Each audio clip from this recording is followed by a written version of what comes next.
எல்லா நேரம் ஜிம்முக்கு போய் ஜாயின் பண்ணி இன்னும் கன்சிஸ்டன்சி அச்சீவ் பண்ண முடியல, இல்லை ஏதோ ஒரு விஷயத்த நல்ல மோட்டிவேஷனோட ஸ்டார்ட் பண்ணி இன்னும் கம்ப்ளீட் பண்ண முடியல அப்படின்னா இந்த ஒரு ப்ராப்ளம்க்கு நீங்கள் பார்க்க போகிற கடைசி வீடியோ இதுவாக இருக்கும். ஸோ கடைசி வரையும் பாருங்கள், சொல்யூஷனை நான் உங்களுக்கு ப்ரொவைட் பண்ணுறேன். வீடியோக்குள்ளே போகிறதுக்கு முன்னாடி என்னை பற்றின ஒரு சின்ன இன்ட்ரோ கொடுத்துட்றேன். என் பேர் மதி, நான் ஒரு லைஃப் கோச். பீப்புள்ஸோட லைஃபை பெட்டராக நான் கைட் பண்ணிட்டு இருக்கேன். இது எல்லாமே என் கிளைண்டோட டெஸ்டிமோனியல்ஸ் பார்த்துக்கோங்க. இப்போ ஆக்சுவல் கண்டென்ட்டை ஸ்டார்ட் பண்ணிடலாம். இப்போ ஏதோ ஒரு விஷயம் கரெக்டாக நடக்குதுன்னா ஏதோ ஒரு விஷயம் தப்பாக நடக்குதுன்னு அர்த்தம் இல்லை. ஸோ அதே மாதிரி தான் இங்கே தப்பு எங்கே இருக்குன்னா, நீங்கள் பார்க்குறீங்களே மோட்டிவேஷன் வீடியோ, அதுவுமே கிடையாது.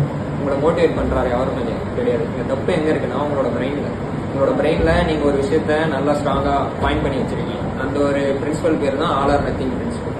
ஸோ அந்த ஒரு பிரின்சிபல் தான் கீ இந்த ஒரு ப்ராப்ளம் சால்வ் பண்ணால். நான் அதையும் பார்த்தீங்கன்னா உங்களுக்கு நான் ஸ்டெப் பை ஸ்டெப்பாக எக்ஸ்பிளைன் பண்ணுறேன். இப்போ நீங்கள் எந்த ஒரு விஷயத்தை ஸ்டார்ட் பண்ணாலும் பர்ஃபெக்ஷன் எதிர்பார்க்குறீங்கல்ல, அதோட டெஃபினிஷன் தான் இந்த ஆல் ஆர் நத்திங் பிரின்சிபல். இப்போ அந்த ஆல் ஆர் நத்திங் பிரின்சிபலாக நான் சிம்பிளாக இந்த ஒரு பேஜில் எக்ஸ்பிளைன் பண்ணுறேன் பாருங்க.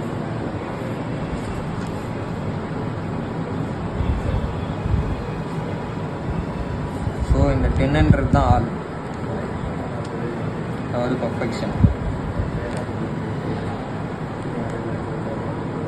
இப்போ இந்த 0ன்றது தான் நத்திங்.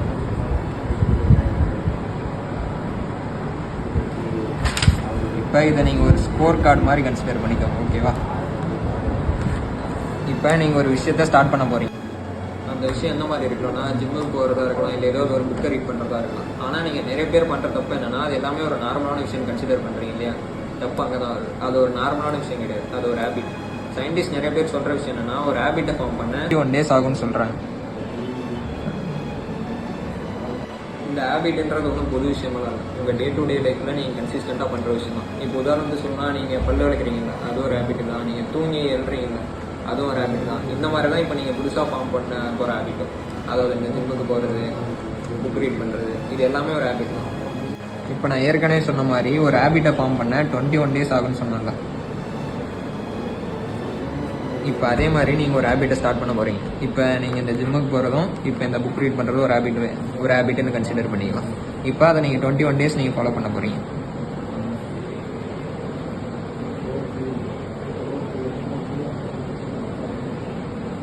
இப்போ நீங்கள் புக் ரீட் பண்ணுறதா ஸ்டார்ட் பண்ண போகிறீங்க. டே 1ல் நல்லா செம மோட்டிவேஷனோட 10 பேஜ் படிக்கலான்னு ஆரம்பிக்கிறீங்க. ஆனால் ரியாலிட்டியில் நீங்கள் ஒரு பேஜ் தான் படிப்பீங்க. இங்கே நிறைய பேர் பண்ணுற தப்பு எடுக்கும். நம்மளால் 10 பேஜ் படிக்க முடியலன்னு சொல்லி நிறைய பேர் அங்கேயே குட் பண்ணிட்டு போயிடும். அதனாலே அவங்களால அந்த ஒரு ஹேபிட்டை ஃபார்ம் பண்ண முடியும். இப்போ நீங்கள் ஃபஸ்ட் டேயில் குட் பண்ணுறீங்கன்னு வச்சுக்கோமே. நீங்கள் ஃபஸ்ட் டேயில் குட் பண்ணிங்கன்னா உங்களோட பாயிண்ட் வந்து பார்த்தீங்கன்னா நெகட்டிவ்ல வர ஆரம்பிச்சிடும். -1 -2ன்னு இந்த பக்கம் வந்தால் தான் அந்த ஹேபிட்டோட கன்சிஸ்டன்சி. இந்த பக்கம் வந்து பார்த்தீங்கன்னா கன்சிஸ்டன்சியில் நீங்கள் பர்ஃபார்மே பண்ணல. இப்போ ஃபஸ்ட் டேயில் குவிட் பண்ணும்போது அது உங்களுக்கு ஒரு பெரிய விஷயமா தெரியாது. நீங்கள் நாளைக்கு பார்த்துலாம் விட்டு போயிடுவீங்க. ஆனால் நீங்கள் நாளைக்கும் பர்ஃபார்ம் பண்ண மாட்டீங்க. கடைசியாக டே 10 வரீங்க. டே 10லேயும் நீங்கள் பர்ஃபார்ம் பண்ண மாட்டீங்க.